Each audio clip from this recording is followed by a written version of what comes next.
Hello বন্ধুরা, আপনারা বাড়িতে বসে ভোটার কার্ডের সঙ্গে কিভাবে আপনার মোবাইল নাম্বারটা যোগ করবেন এই ভিডিওতে তা দেখানো হয়েছে। অনেক সময় ভোটার কার্ডের সঙ্গে মোবাইল নাম্বার যোগ করতে হয়, আর এটা ম্যান্ডেটরি হয়ে গেছে। তো কিভাবে করবেন চলুন। প্রথমে আপনারা চলে যাবেন গুগল ক্রোমে আসার পরে আপনারা সার্চ করবেন এনভিএসপি। সার্চ করার পরে আপনারা চলে আসবেন ভোটার পোর্টাল ইলেকশন কমিশন এই ওয়েবসাইটে। এখানে দেখছেন পোর্টালটা ওপেন হয়ে গেছে। এবারে ডান দিকে দেখুন কোণে লগ ইন আর সাইন আপ। তো আপনার কাছে যদি আইডি প্রথম থেকে থাকে লগ ইন করবেন, যদি না আইডি থাকে তাহলে আপনাকে সাইন আপ করতে হবে। তো সাইন আপ আপনি কীভাবে করবেন তা আজকে আমি করে দেখাচ্ছি। প্রথমে আপনার মোবাইল নাম্বারটা এন্টার করবেন, যে মোবাইল নাম্বার দিয়ে আপনি সাইন আপ করতে চাইছেন। আমি মোবাইল নাম্বারটা এন্টার করে নিচ্ছি। এরপরে ইমেল অ্যাড্রেস যদি থাকে দিতে পারেন, নাহলে কোনো ক্ষতি নেই। এবারে ক্যাপচা কোডটা কিন্তু এখানে এন্টার করতে হবে, কেস সেন্সিটিভ। এন্টার করার পরে কন্টিনিউ বাটনে ক্লিক করবেন। তো এটা মনে রাখবেন, এটা ইন্ডিয়ান রেসিডেন্ট ইলেক্টরের জন্য এটা। আর যদি ইন্ডিয়ার বাইরে কোনো অধিবাসী থেকে থাকে তাহলে ইন্ডিয়ান ওভারসিজ ইলেক্টর। এবারে মোবাইল নাম্বার এন্টার করে দিলাম, ইমেল আইডি থাকলে আপনি দিতে পারেন। এবারে ক্যাপচা কোডটা এখানে এন্টার করে দিলাম। তো এবারে আমরা চলে যাব কন্টিনিউ অপশানে।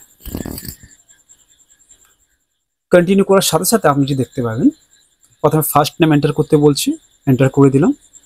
লাস্ট নেম এন্টার করতে বলছে, এন্টার করে দিলাম। পাসওয়ার্ড একটা আপনার মতো সেট করবেন, যেটা আপনি মনে রাখতে পারবেন। কনফার্ম পাসওয়ার্ড করবেন। করার পরে সেন্ড ওটিপিতে ক্লিক করবেন। সেন্ড ওটিপিতে ক্লিক করলে আপনার যে মোবাইল নাম্বারটা দিয়েছিলেন ওখানে একটা ওটিপি যাবে, ওটিপিটা এন্টার করবেন। করার পরে ভেরিফাইয়ে ক্লিক করবেন। এখন আপনি you are successfully sign up, kindly log in with your new credential.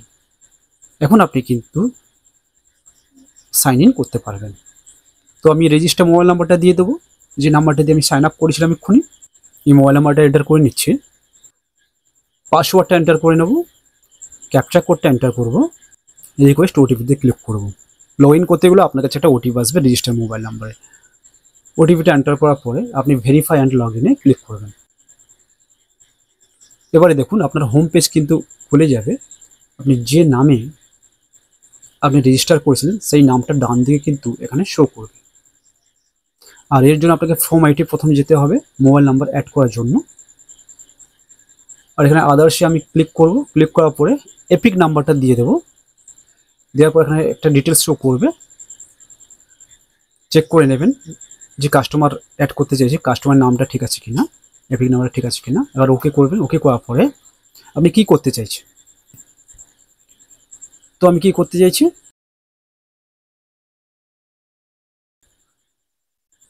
তো আমি কারেকশান করতে চাইছি, কিছু একটা অ্যাড করব অথবা চেঞ্জ করব। তো তার জন্য আপনার ফর্ম্যাটটা কিন্তু ফিল আপ করতে হয়। আমি এখানে কি দিচ্ছি, মোবাইল নাম্বারটা দিচ্ছি। মোবাইল নাম্বারটা এন্টার করবো। এখানে এই বক্সটা ওপেন হয়ে যাবে মোবাইল নাম্বারে। আপনি যেটা দিতে চাইছেন মোবাইল নাম্বার, সেই মোবাইল নাম্বারটা কিন্তু এখানে এন্টার করবেন।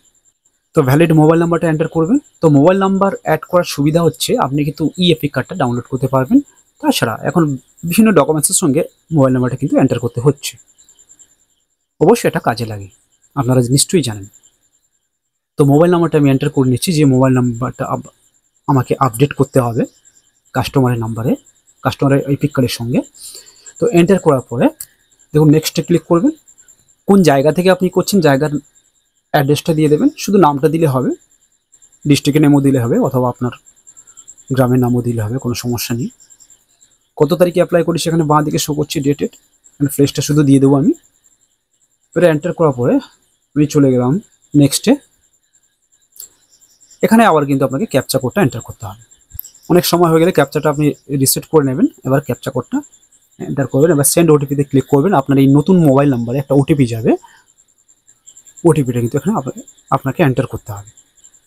ওটিপিটা আমি এন্টার করে নিচ্ছি, মেসেজটা চলে এসছে। এবারে ফিউ অ্যান্ড সাবমিটে ক্লিক করুন। আপনি যে ফর্মটা ফিল আপ করেছেন সেটা একবার দেখে নেবো, দেখার পরে ইয়েস করবো। এবার ডাউনলোড অ্যাকনোলেজমেন্টে ক্লিক করে একটা অ্যাকনোলেজমেন্ট কপিটা ডাউনলোড করে রেখে দেবো ফিউচারে রেফারেন্সের জন্য। এটা কাজে লাগবে আপনার স্ট্যাটাসটা চেক করার জন্য। তো আশা করি আপনার এই ছোটো ভিডিওটা ভালো লেগেছে। আর অবশ্যই একটা লাইক করবেন এবং এরকম ভিডিও পাওয়ার জন্য চ্যানেলটিকে অবশ্যই সাবস্ক্রাইব করে নেবেন। তো পরবর্তীতে দেখা হবে এরকম কোনো একটা ভিডিওতে। ভালো থাকুন, সুস্থ থাকুন। ধন্যবাদ।